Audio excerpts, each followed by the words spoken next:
Welcome back to the dopest show you won't get sick of. I'm Spencer. This is Sasha. I spent most of my 20s in federal prison, but I've been off heroin since April 9, 2010. Got a lot of stories about the dumb stuff I did to get put in prison, the crazy stuff that happened while I was in prison, and God forbid you end up in prison. You want to make some of the same mistakes I made. So, this exact thing, it's used for weights to rack weight on. I used it to smash. And I will tell how that came about at the end.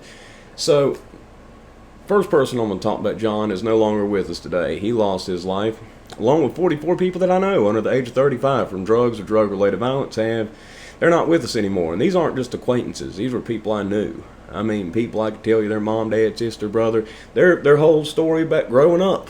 I mean, it really hit hard.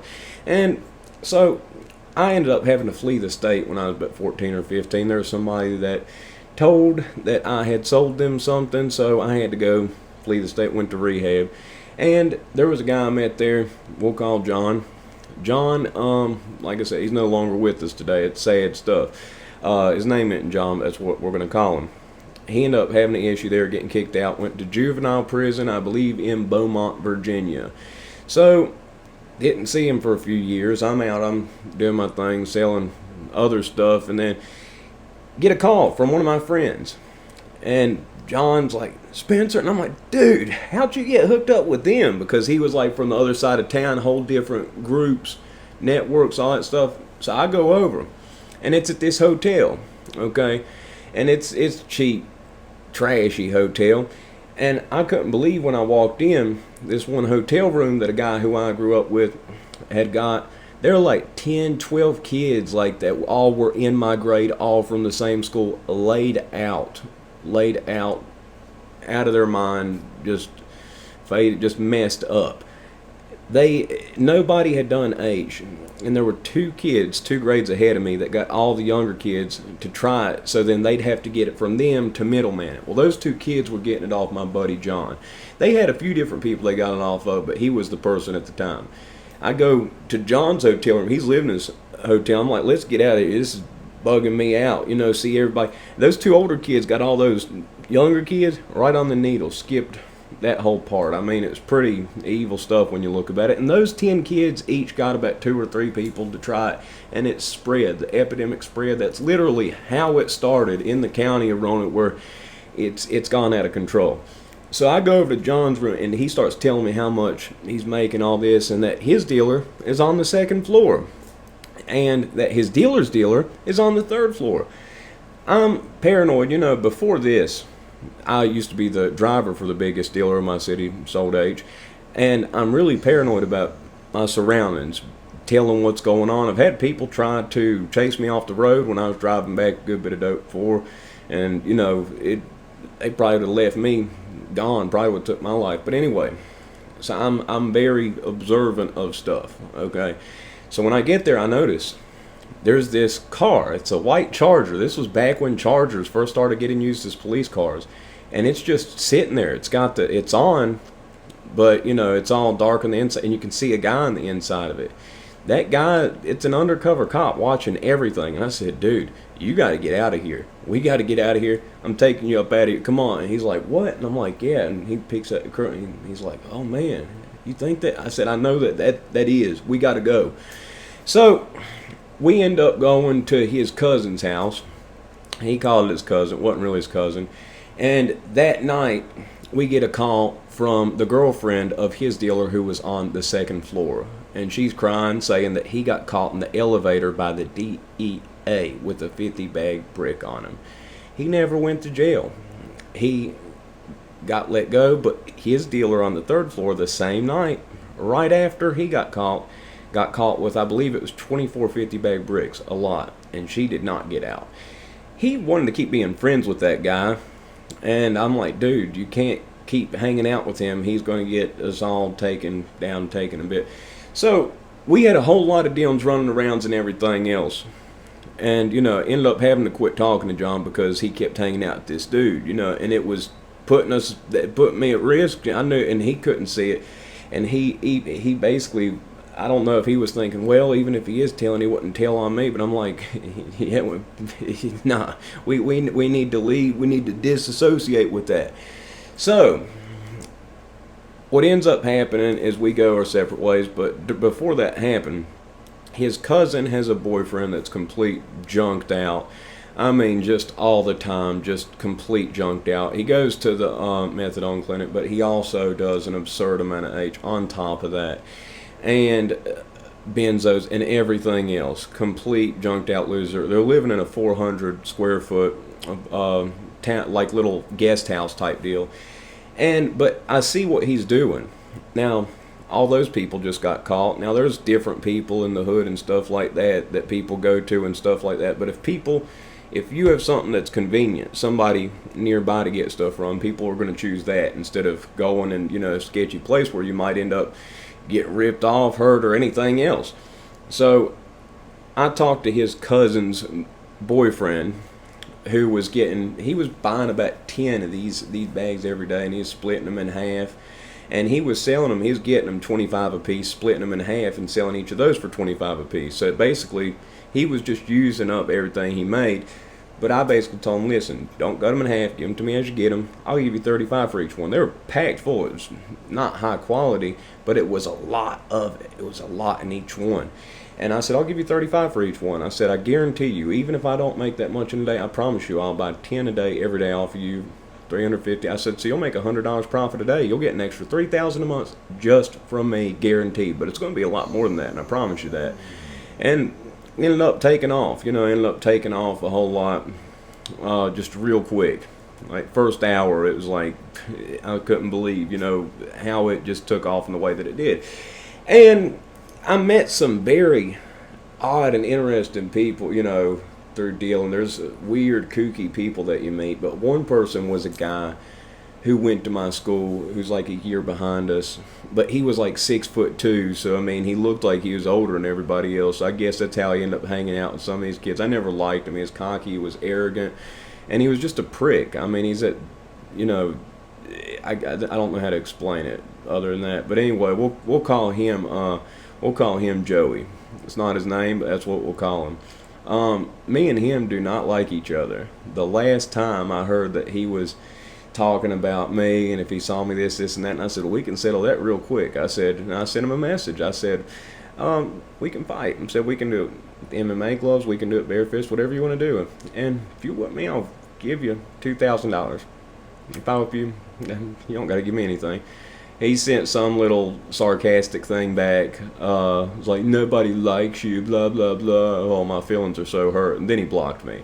So that's how this ended up. But prior to that, when me and John quit talking because he kept hanging with that guy who got caught, that, obviously got his dealer caught up, I'm going from couch to couch, trying to find the nicest couch that I can best be suited at. Because as much money as I could fit in both pockets, I had no credit, and I was underage, and I wanted to be running the streets. So, I mean, in reality, the best thing, to hope for, it still was not as good as you could think. I look back on it now and see it for what it is.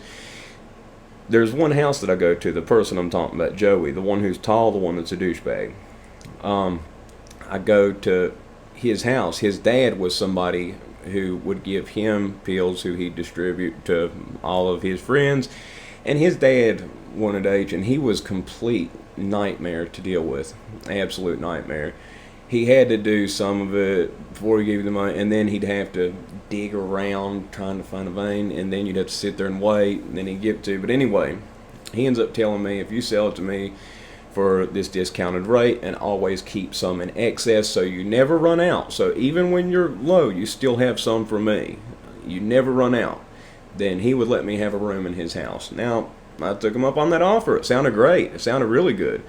And, it was a really messed up situation. Him and his douchebag son, Joey, the first time I met him, they got some, and they actually shot up on opposite sides of the kitchen. Yeah, a dad and his son shot up on opposite sides of the kitchen while they were talking crap to each other, which, I thought was funny at the time. They were talking crap and all that. But, I look back and I see how messed up that was. This kid, I was like 17, this guy was like 16, and his dad and him are shooting up on opposite sides of the kitchen.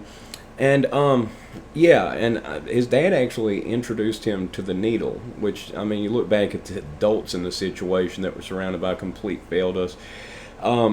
His dad shot him up for the first time. He was crying because he had a migraine. His dad said, "He'll just pinch for a second," and he allowed him to do it. Then after that, he was on it.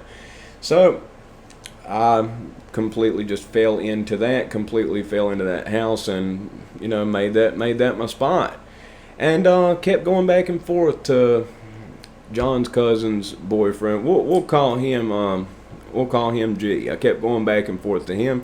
A lot of crazy stories that happened in between then, and I really, really looked out for him a number of times. He had to do weekends in jail. This is a funny story. I would be the one who drove him to jail when he did his weekends in jail. Now, he goes to the methadone clinic. He's using a tremendous amount of H on top of that, and he's going to jail for the weekend. So that weekend's going to be a very bad weekend unless he sneaks something in. And he did, every time. Let me tell you about that. Oh my God. This was the most gnarly, messed up thing you've ever seen on the planet. Okay. I would drive him in my Honda S2000. It's a two-seater, and he would insist that the top be down on the car because it was a small car and it made him feel closed in. At which time, in the drive from his house, from his little 400 square foot house to the jail, he would take H, put it in a couple condoms, and he'd wait till we were on the main drag. He would not do this with the top up to the car. The top would have to be down to the car. He'd have his hand down the back of his pants digging, taking the package and inserting it up into his prison wallet while we had the top back to the car going down the main drag. He'd be digging up in, yeah. And I'm just like, oh my God. Complete just, I can't even tell you about this guy. I've never seen a person take so many benzos while on opiates. I do not know how he passed. I babysat him more times than I can count. One time in particular, he was having issues. He was staying with his aunt, and the 400 square foot guest house was his girlfriend's, and he had me take him over there late one night. Well, she was messing around on him, and I know there was somebody in the place. There had to be, and we show up, and she won't let him in, and he's like, well, why not? She's like, because you come here at 2 o'clock in the morning, and just like was saying that she wasn't going to let him in because he came there at 2 o'clock in the morning. What sense does that make? So he got mad. He kicked the car. It was a piece of crap anyway, which the car that they had no license plates, and they were driving a mile down the road to do their re-ups in a car with no license plates. That was a complete clunker. Yeah, it was that, like, oh my God type situation. So once I got involved, like, I actually turned this, I look back at it, it's all bad. I spent 20s in prison and had a part of something that was no good and everything else, even if I was, 17 or whatever. But turned it into where I was actually making them to where they could be stable, and they moved out of that little 400 square foot place, which I have a video of. I don't think I've posted yet, of the actual 400 square foot place. It literally was teeny. Me and John, whenever we went there to stay, there was, literally, it's a kitchen that's tiny that, like, you can touch your arms at and touch both sides of it. It's got, like, just a little wall divider and 4 tiny rooms.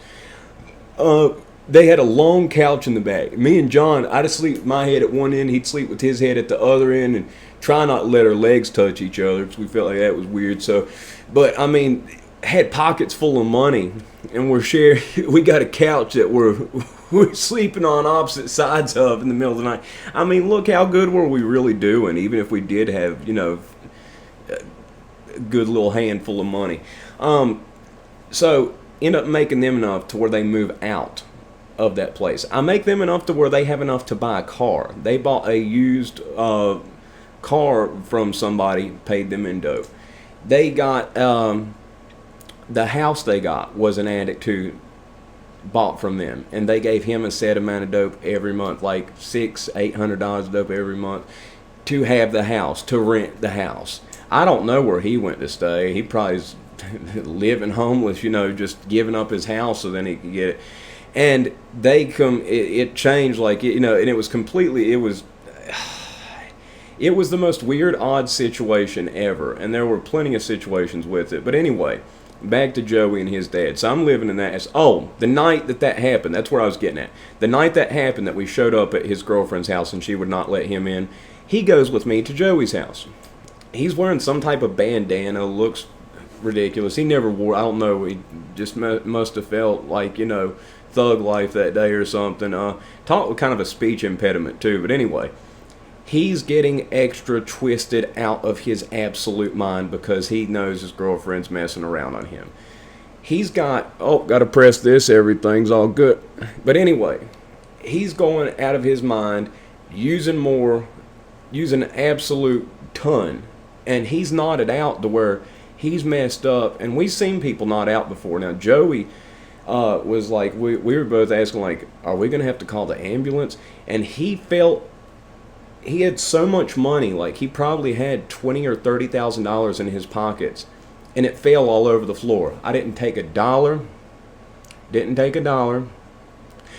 I made sure nobody else did. I babysat him and I took care of him, and I made sure that nobody ripped him off that night, which is so crazy because as much as I did for them, getting them out of their house and everything else, ultimately they betrayed me, in which I eventually ended up robbing the piss out of them, and rightfully so. And then we ended up becoming friends a little bit later on. It's kind of a wild story with that one that I'll get into. But anyway, so me and John have quit talking because he's talking to the person that got caught on the second floor.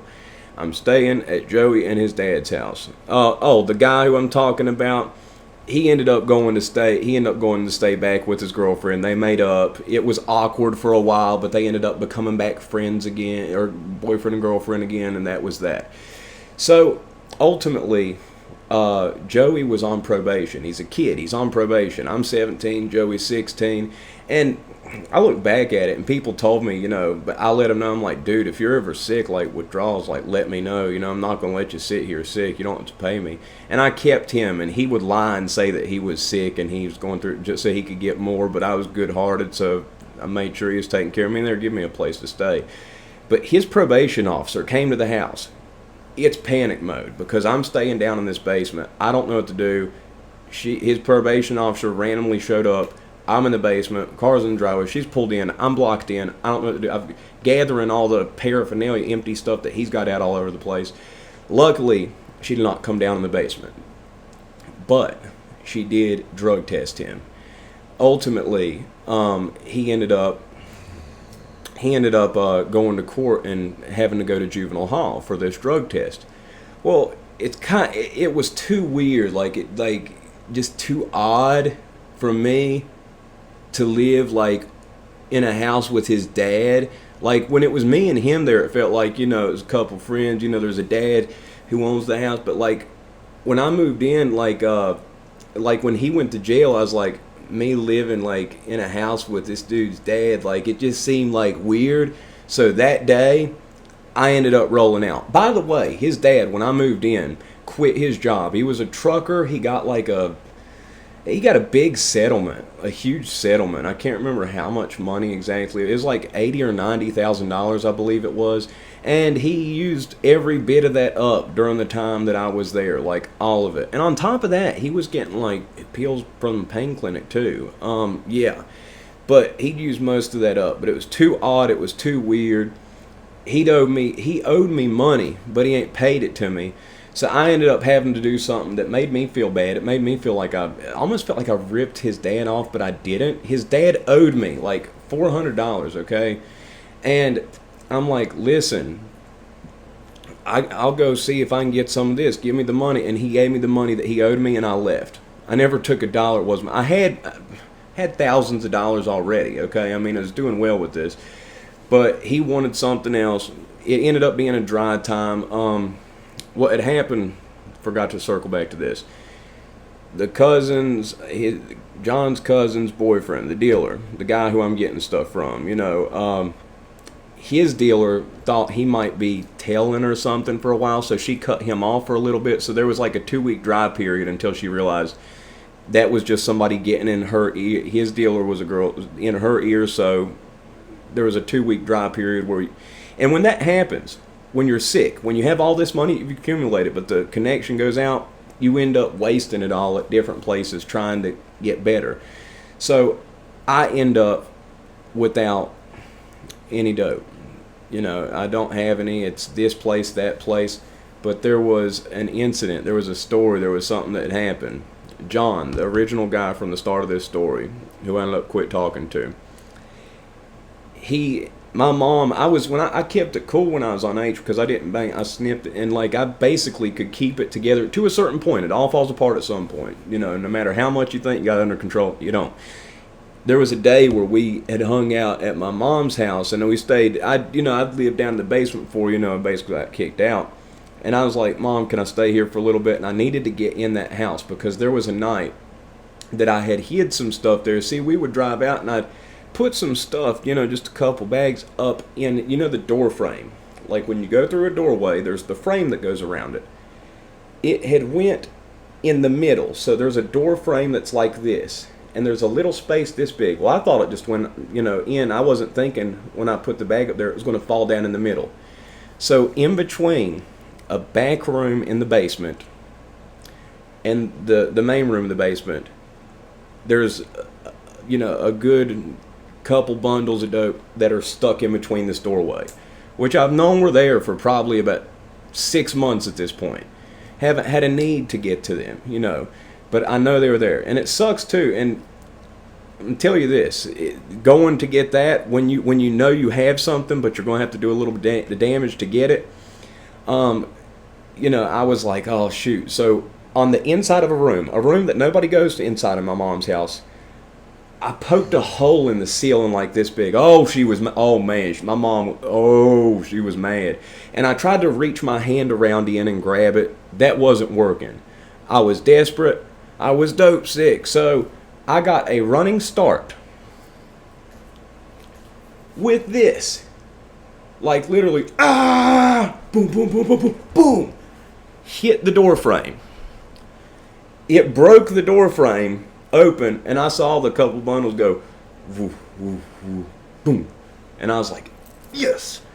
Got those. Mom didn't notice it for probably about 3 or 4 months. When she did, oh man, that was not good. But, the couple bundles, they helped last a little bit, but ultimately, something that you saw frequently and something that ultimately happened with the dealer and his girlfriend. It happened with them in the end. I learned this later on. When you have a connection and the connection's gone and it's your main connection, it's your only connection, you're forced to outsource. You're forced to go pay retail because you no longer have a wholesale source. So this is a later on story, but they had $40,000 that they had accumulated, maybe $50,000, all 20 that they had. They wasted all $50,000 just buying up drugs whenever their dealer had cut them off for a period of time, just doing it. Same as everybody had done. As long as you had the connection, it was all good. But when the wholesale connection was gone and you were forced to pay retail, all that money you saved up that you thought you were going to save up and do something with, oh, it's all gone. You're going to burn through that because you're still an addict. Even though you're dealing, you're still an addict. And a lot of the time with the whole dealing thing is a lot of us thought it's less bad. Keep it in the life. That way you're not out here robbing, stealing, and all this stuff. You're just selling drugs so then you can use drugs. That was the logic behind it. And they ended up getting out of that 400 square foot place because I was, getting off so much for them. Moving into that place, then losing everything. The next time I saw them, it was rough. The one guy's lips looked like he got the herp. And I found out what he'd done was they were smoking rock, and he was nodding out too. And apparently he put the end that he had red hot up to his lips, and it burned his lips to pieces. Oh, it was bad. It was rough. The next time I met them, I had blow connection, and that was the main thing I was doing, but I knew they still had their old connections, and I wanted to expand, having multi-markets and multi-things. So that's how we ended up meeting back up after a long time. But it was pitiful, and that's something that's wild too. I've looked back on a number of these people, that are in these stories, I'm curious. So I looked up, their pictures on social media, and I've said this before, but it can't be stated enough. People think that when they go like when they get drawn in and skinny, when they lose all this weight from getting high, that they look good, and they post pictures of themselves posing and stuff like, oh, I've lost weight, I look good now, but they look like Skeletor, they look like the Walking Dead, the Walking Crackhead. They look terrible, but they post these glam pictures of themselves because they lost weight from being a dope head. And you're just like, man, you're in like some type of psychosis right now. Like it's some wild stuff, man. Anyways, this was one down the rabbit hole. I saw this random thing, and I've been thinking about this for a minute, telling about that. But this is the actual one. Well, it's one. I've got two of them. It's 50% chance this is the actual one. There's another one of these too that I got to run and start. Boom! Hit the door frame, and it fell down, and I got. Lost my 20s to federal prison. Not glorifying this stuff, but you know, y'all aren't the, if you've done drugs, went down this type of thing, you're not the only one that's had stuff happen. You know, stuff's good now, so we can talk about it, you know, look back and laugh, shake our heads at ourselves, and be glad that it's not the way that it used to be. And that's a big part of why, you know, I talk about a lot of this stuff too. You know, it can get better. You know what I mean? Went from a 140 pound, 135 pound addict, you know, couldn't even do 2 pull-ups, to powerlifting, winning competitions in prison, training, made it to brown belt in judo now. Had a brown belt for 2 years, been training for 5, blue belt in jiu-jitsu. Won 2 of my last 3 competitions, you know, and it's not mystical. I'm not like some type of super athlete. I'm far from it, but I work really hard at it, and that's why. And if I can go from that to doing this, and also doing work with addicts and kids and trying to help them, there's not a reason in the world anybody else cannot do the same thing. And that's like what I want. And also, just because you get off dope doesn't mean you have to be some boring square. I mean, I'm training with Paulo Santana. He's a world champion. Tarek Monair, Olympian. Boxing, Scott Sigmund. He's fought Roy Jones Jr. and Kelly Pavlik. He's one of the ones who told me I should do these videos. You know, he's become a good friend of us. And those are my friends now. Before, you are who your friends are. My friends before used to be a bunch of junked out losers who didn't have my back for nothing. Whenever I was in trouble, like if I was in trouble at 3 o'clock at night, like 2 o'clock at night, and I need help, man. Oh, I'm sorry, bro. You know, I wish I could, but I can't. If I call somebody now, there's an issue. My judo coach, Tarek, we got pulled over. There was an issue with the license plates, and I was like, uh-oh, this doesn't look good. But there was really nothing wrong that happened, and Tarek had known the situation, and he showed up within 5 minutes. That's the people I got now. People that I can count on to have my back. They can count on for me to have theirs, and it's really nice. You know, you are who your friends are. That's a big thing. Your company can get you in trouble. My company, a house guest, is why I got 8 years in federal prison. Of course, I was on drugs, not completely innocent in that, but you know, just saying, just thoughts, closing thoughts on this. So if you liked the video, if you think I earned it, press the like button. If not, that is 28 minutes and 9 seconds of your life in which you never get back. But I truly hope you did. Y'all have a good one.